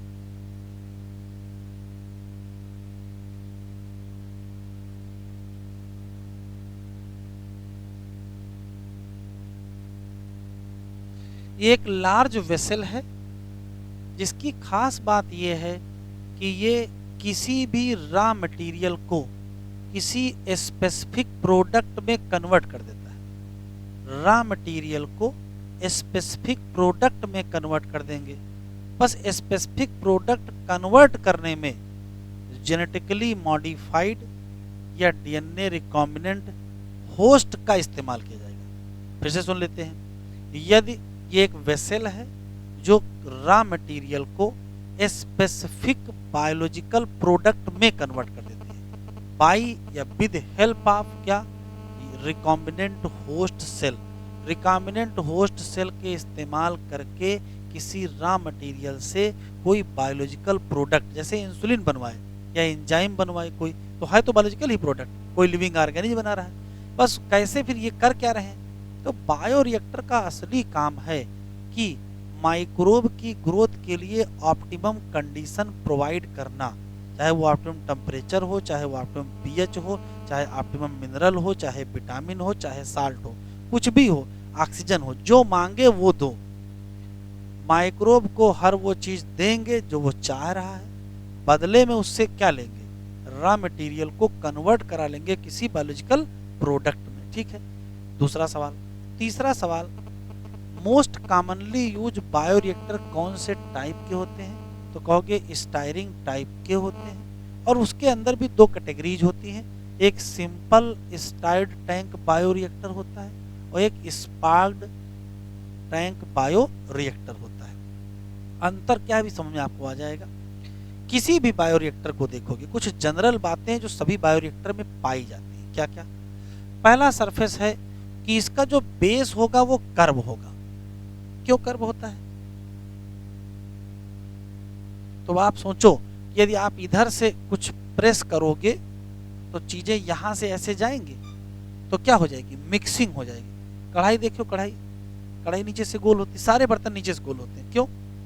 क्योंकि मिक्सिंग क्या हो जाती है आसानी से। तो एक तो बेस कर्व होता है, आसानी से मिक्सिंग हो जाएगा। दूसरा, इसमें स्ट्राइरर पाया जाएगा। स्ट्राइरर एक इंस्ट्रूमेंट होगा, एक इंस्ट्रूमेंट होगा इस टाइप का जो रोटेट करेगा।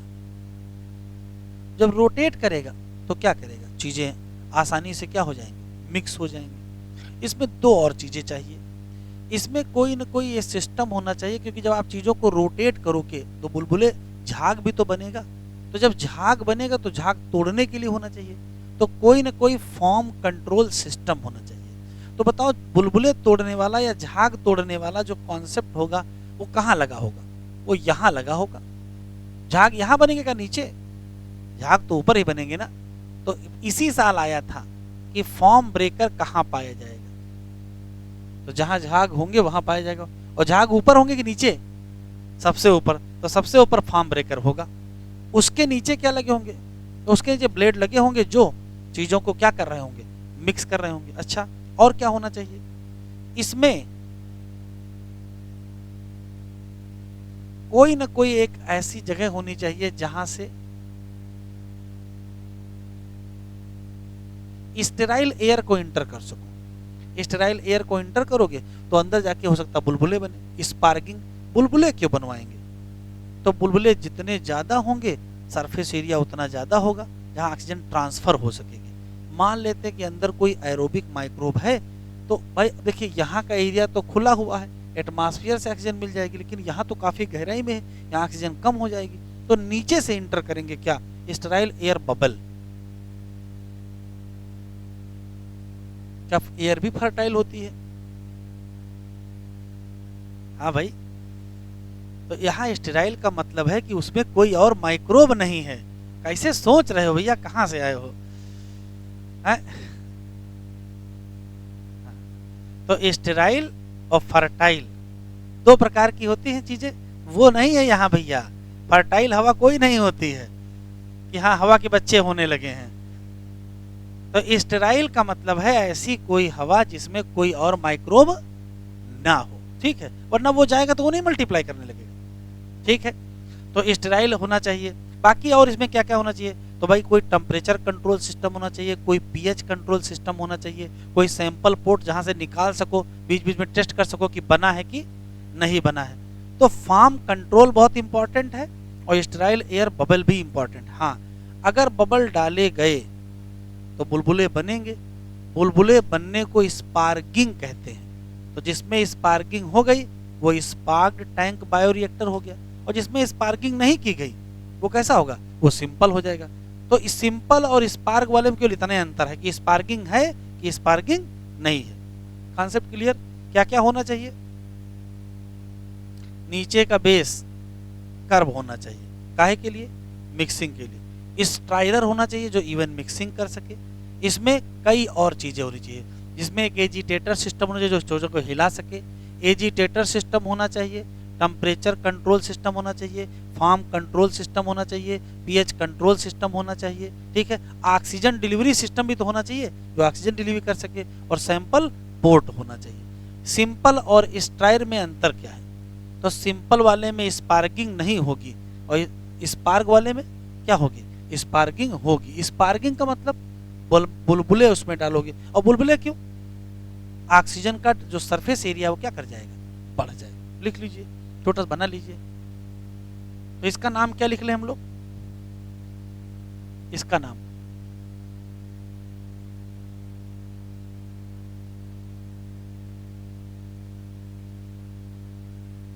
इसी साल आया है, लिख लीजिए।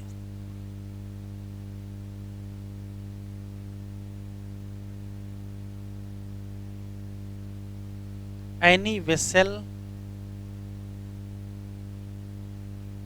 दैट कन्वर्ट किसको?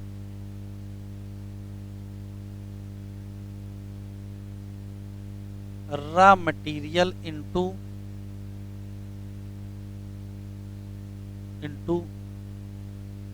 Biologically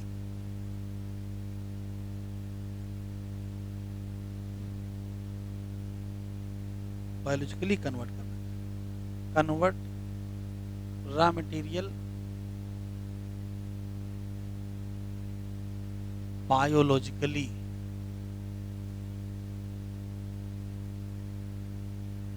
into product with help of host cell. एक बात, यही होते हैं बायो रिएक्टर। बायो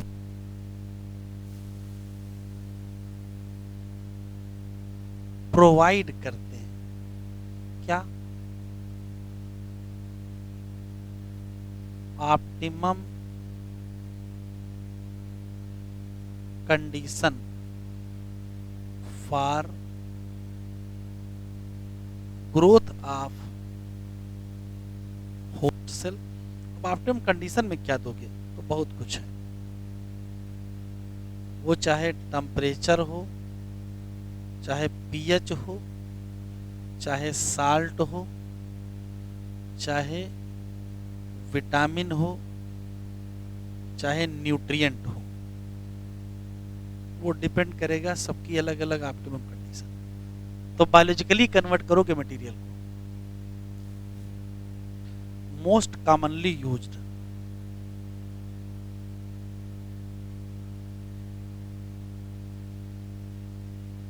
बायोरिएक्टर कौन सा है?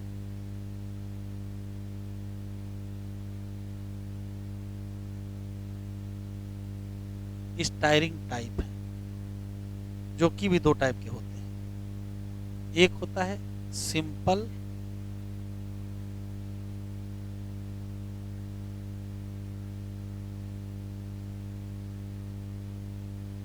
स्टाइर्ड टैंक बायो रिएक्टर, और दूसरा होता है स्पार्ड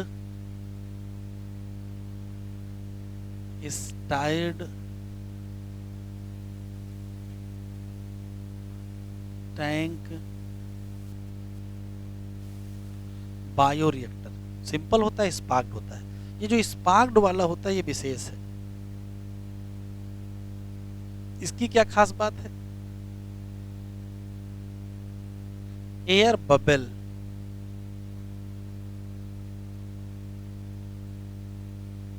स्पार्क्ड इनटू मीडियम, रिजल्ट क्या होगा?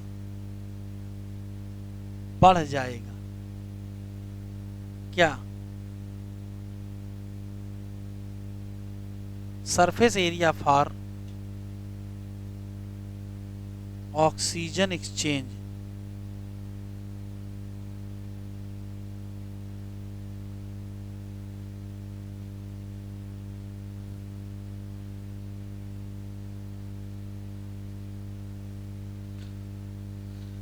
किसी भी बायोरिएक्टर में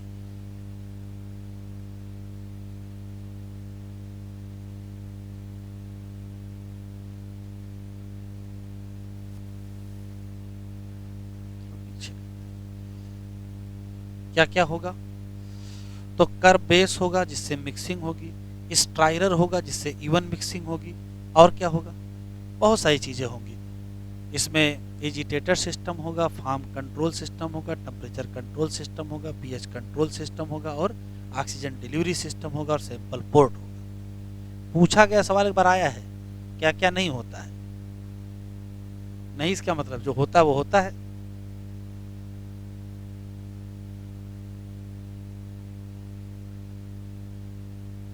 क्या क्या नहीं होता है? क्या बायोरिएक्टर में कोई प्रोसेसर होता है, प्रोसेसिंग या प्रिजर्वेशन होता है? प्रिजर्वेशन कोई कॉन्सेप्ट वहाँ नहीं होता है। क्या वहाँ पर कोई क्वालिटी कंट्रोल टेस्ट होता है? क्वालिटी कंट्रोल टेस्ट भी वहाँ नहीं होता। वहाँ केवल बनता है बस, बनने के बाद उसको चाहे यूज करो चाहे फेंको, उससे बायोरिएक्टर का मतलब नहीं है।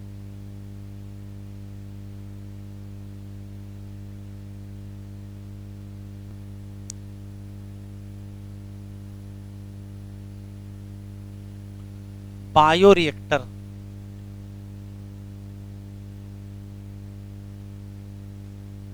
हैव, बताओ बेटा क्या क्या होता है, बोलते जाओ लिखते।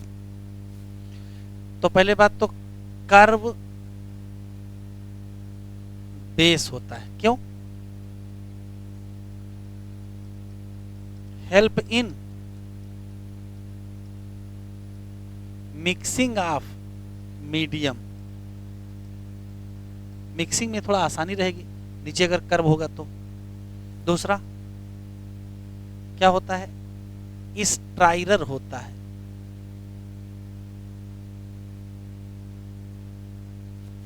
स्ट्राइरर ये काहे के लिए होता है? ये अलग बात लिखी है, फॉर इवन मिक्सिंग। ये क्या है? क्या आड मिक्सिंग भी होती है? भाई इवन होगा तो आड भी होगा, मतलब जब सब जगह बराबर हो। तीसरा agitator,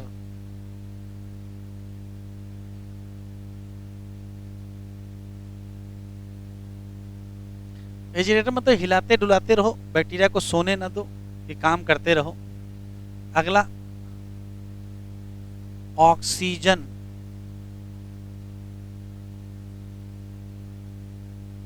delivery system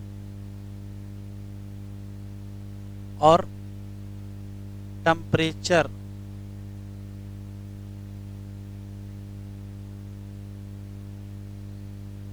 control system और pH control system.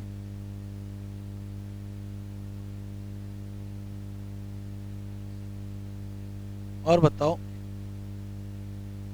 Form control system.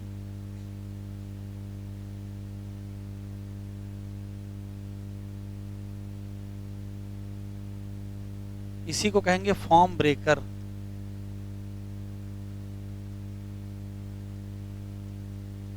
बस ये बताओ बायोरिएक्टर में ऊपर की तरफ होगा कि नीचे? अगर इतने दिमाग लगाए होते तो क्वेश्चन न सही हो जाता है।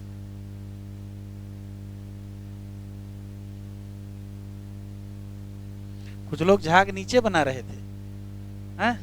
अब भैया नीचे से झाग बनेगा कि झाग ऊपर होगा? झाग तो ऊपर होगा। और क्या होता बेटा? Sample port.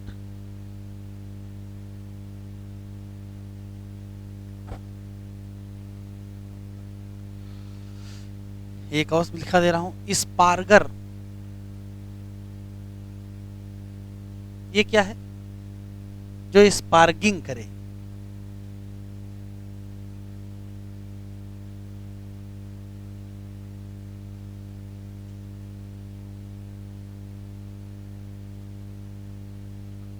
आखिरी हेडिंग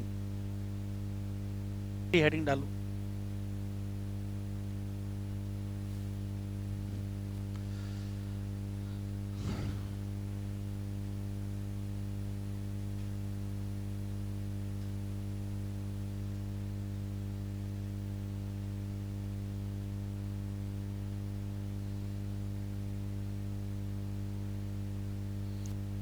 डाउन स्ट्रीम प्रोसेसिंग सिर्फ एक लाइन का कॉन्सेप्ट है।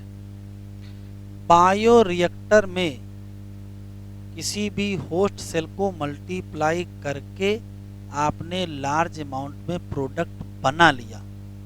प्रोडक्ट बनने के बाद उस प्रोडक्ट को इस्तेमाल करना है। तो बनने के बाद और इस्तेमाल के बीच में कुछ काम होने हैं। दो इंपॉर्टेंट 3 काम होने हैं।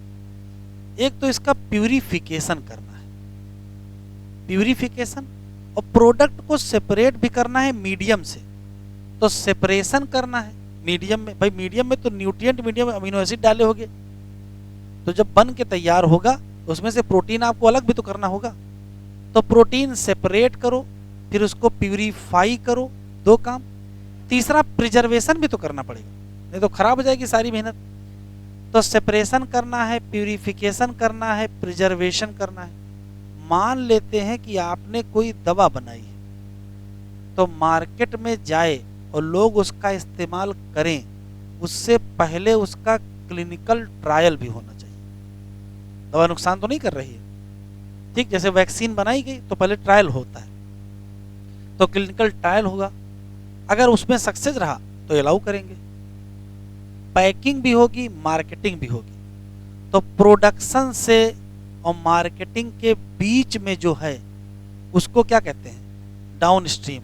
क्या क्या क्या क्या करते हैं? तो कहोगे सबसे पहले सेपरेशन करते हैं, फिर प्यूरिफिकेशन करते हैं, प्रिजर्वेशन मतलब प्रिजर्वेटिव ऐड करते हैं, अगर दवा है तो क्लिनिकल ट्रायल करेंगे, क्वालिटी कंट्रोल टेस्ट भी तो करेंगे, स्ट्रिक्ट क्वालिटी कंट्रोल टेस्ट करेंगे, पैकेजिंग करेंगे, ट्रांसपोर्ट, ये सब किस में आएगा? Down stream process. तो बनने के बाद और यूज के पहले जो कुछ भी होगा वो सब किस में आएगा? तो बताओ डाउन स्ट्रीम प्रोसेसिंग में एक्सप्रेशन आएगा? एक्सप्रेशन तो हो चुका है, कब? प्रोडक्ट बनने में। लिखो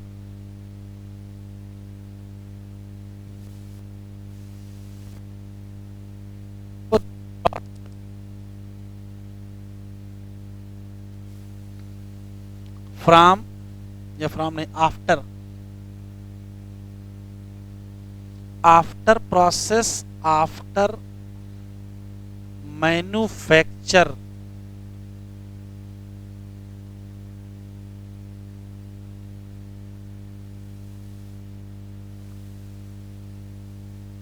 आफ्टर मैन्युफैक्चर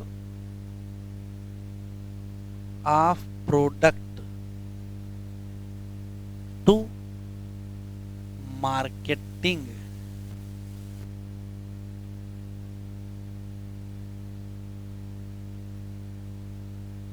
ऑफ प्रोडक्ट, इसी को कहते क्या है, डाउन स्ट्रीम प्रोसेसिंग। इसमें क्या क्या इंक्लूड है, तो इंक्लूड याद रखिएगा, पूछा गया है। इसमें सेपरेशन होगा, क्योंकि मीडियम में बना है ना प्रोडक्ट, तो मीडियम में से उसको अलग करो। इसमें प्यूरिफिकेशन होगा,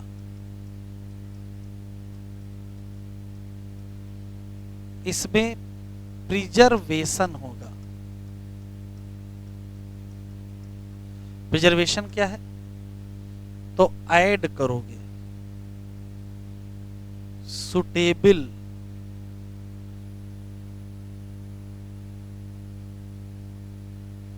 प्रिजर्वेटिव और क्लिनिकल ट्रायल, किसके, ड्रग्स के। स्ट्रिक्ट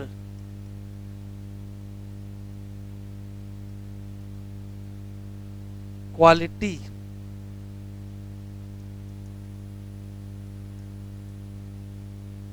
कंट्रोल टेस्टिंग भी करोगे। ये सब करोगे तब मार्केट में क्या होगा, यूज होगा। क्या नहीं करोगे वो तो पता नहीं क्या नहीं करेंगे, जो करेंगे वो सामने लिखा है। जरा एनसीईआरटी खोल लेते हैं, पढ़ लेते हैं।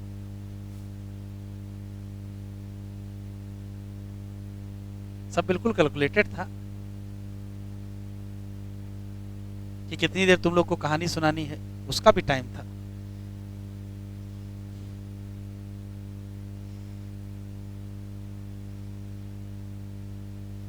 हो गया।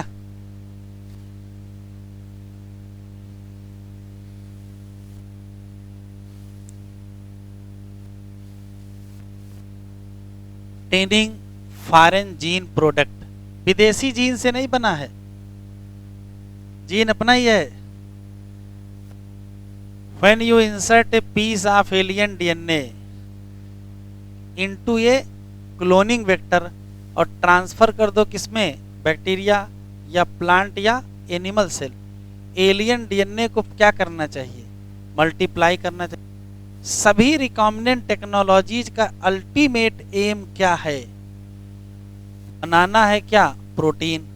इसका मतलब रिकॉम्बिनेंट डीएनए को क्या करना पड़ेगा, एक्सप्रेस। फॉरेन जीन एक्सप्रेस होगा अंडर एप्रोप्रिएट कंडीशन या optimum condition. Expression of foreign gene in host cell involve understanding of other technical detail, कुछ और बातें भी पता होनी चाहिए, वो यहाँ दी नहीं। After having clone of gene of interest and having क्या, ऑप्टिमाइज कंडीशन टू इंड्यूस क्या, expression of the target protein, one has to consider producing it on. एक बार एक्सप्रेशन संभव हो पाया तो कहा कि चलो इसको अब लार्ज स्केल पर बनाया जाए। कह रहा कैन यू थिंक, कोई कारण है कि लार्ज स्केल पर बनाओ, तो भैया लार्ज स्केल पर नहीं बनाओगे, क्यों, साइंटिस्ट बनाएंगे वही यूज करेंगे, बाकी लोग भी तो यूज करेंगे, क्योंकि ह्यूमनिटीज मतलब ह्यूमन वेलफेयर में यूज करना है। If any protein encoding gene express कर गया, ये देखो नया शब्द मिल गया है, उसी रिकॉम्बिनेंट होस्ट का नाम हेट्रोलागस होस्ट है, तो जो प्रोटीन बनेगी उसका नाम रिकॉम्बिनेंट प्रोटीन होगा। ऐसी सेल जिसमें पाया जाएगा क्या, cloned gene of interest, grow कराओगे पहले कहाँ, स्मॉल स्केल। अब स्मॉल स्केल में कहाँ ग्रो कराओगे, लेबोरेटरी में। कल्चर जो यूज करोगे उससे एक्सट्रैक्ट करोगे क्या, प्रोटीन को, फिर उसको प्यूरिफाई करोगे, it by using different separation technique. वो टेक्निक यहाँ नहीं दी कैसे प्यूरिफाई करोगे। बस ध्यान ये रखना है कि जो सेल है होस्ट सेल, उसको मल्टीप्लाई कराना कहाँ, ये हाईलाइट कर लो, ये काम का शब्द है। कंटिन्यूअस कल्चर सिस्टम जहाँ करते क्या है, तो यूज मीडियम को ड्रेन आउट करते हैं एक तरफ से, जबकि फ्रेश मीडियम को डालते हैं दूसरी तरफ से। क्यों? मेंटेन सेल इन फिजियोलॉजिकली मोस्ट एक्टिव। और मोस्ट एक्टिव कौन सी फेज? लॉग या exponential phase. This type of culturing method क्या होगा? Produce large amount of biomass. ढेर सारा ऑर्गेनिज्म मल्टीप्लाई करेंगे, ढेर सारा प्रोडक्ट बनेगा। स्मॉल वॉल्यूम कल्चर नहीं दे सकता है यील्ड जितना हम चाहते हैं, तो करना क्या है? लार्ज क्वांटिटी बनाना है तो हमको क्या करना पड़ेगा? बायोरिएक्टर। यहाँ लार्ज वॉल्यूम कितना? 100 से 1000 लीटर कल्चर की क्या कर सकते हो? प्रोसेसिंग कर सकते हो। इसकी रिक्वायरमेंट ये टिक कर लो, बहुत इंपॉर्टेंट है। बायोरिएक्टर क्या है? तो यहाँ से हाईलाइट करो, ये वेसल है जिसमें रॉ मटेरियल को बायोलॉजिकली कन्वर्ट कर देते हैं, किसमें? प्रोडक्ट में। अभी प्रोडक्ट कुछ भी हो सकता है, ठीक है, बस किसका इस्तेमाल करना है? तो किसी माइक्रोबियल प्लांट या एनिमल या ह्यूमन सेल का। एक बायोरिएक्टर की काम क्या है? ऑप्टिमम कंडीशन दो जिससे प्रोडक्ट बने। अब ऑप्टिमम कंडीशन कौन से? तो बहुत सारे हैं। पीएच दे दो, टेम्परेचर दे दो, सबस्ट्रेट दे दो, साल्ट दो, विटामिन दो, एंजाइम दो, दुनिया भर की चीजें। मोस्ट कॉमनली यूज बायोरिएक्टर कौन सा है? स्टायरिंग टाइप है। वो दो टाइप के हैं, देखो यहाँ लिखा है। ए वाला क्या है? सिंपल स्टाइर्ड टैंक बायो रिएक्टर, और बी वाला स्पार्क्ड स्टाइर्ड टैंक बायो रिएक्टर। जरा देख लो, डायग्राम इंपॉर्टेंट है। ये डायग्राम इस बार आया। अब इसने क्या किया था? यहाँ ए, यहाँ बी, ऐसे सी ऐसे लिख दिया था, ठीक है, डी ऐसे कुछ कर दिया था। अब पूछा था इसमें से फॉर्म ब्रेकर कौन है? तो इतना ही दिमाग लगाना था कि भैया सबसे ऊपर क्या होगा? फॉर्म ब्रेकर होगा, क्योंकि झाग कहाँ होगा? ऊपर ही तो होगा। अब कि मोटर से तोड़ोगे? हैं? मोटर से तो तोड़ोगे नहीं, तो थोड़ा कॉमन सेंस लगाते तो आंसर क्या हो जाता? सही हो जाता। चलो कोई बात नहीं। अभी क्या पूछेगा अगले साल? अगले साल क्या पूछेगा? तो ये देखो, स्टेराइल एयर,